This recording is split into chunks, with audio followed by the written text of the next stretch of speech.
আয়েশা নামের একটি মেয়ে ছিল খুবই চুপচাপ। বাইরে থেকে সবাই বলতো, আয়েশা তো সবসময় হাসে, নিশ্চয়ই তার কোনো দুঃখ নেই। কিন্তু আসলে তার মনটা ছিল অনেক ভারী। রাতে নামাজ পড়তে গিয়ে সে খুব কাঁদত। সে ভাবত, আমি কি সত্যি আল্লাহর প্রিয় হতে পারব? আমি তো নিখুঁত নই, ভুলও করি।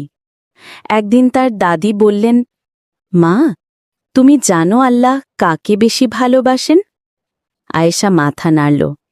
দাদি বললেন, যে ভুল করেও ফিরে আসে, যে কান্না করে তওবা করে, যে আল্লাহর কাছে নিজের হৃদয় খুলে দেয়। আল্লাহর কাছে নিখুঁত মানুষ নয়, সৎ নিয়তের মানুষ বেশি মূল্যবান। দাদি আরও বললেন, মানুষ তোমার বাহির দেখে, কিন্তু আল্লাহ তোমার ভেতর দেখে। তোমার ধৈর্য, তোমার দুঃখ, তোমার চেষ্টা, সব।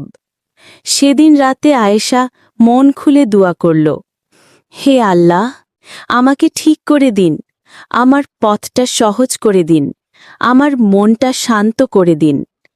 তার কান্না আর ব্যথা ধীরে ধীরে নরম হয়ে গেল।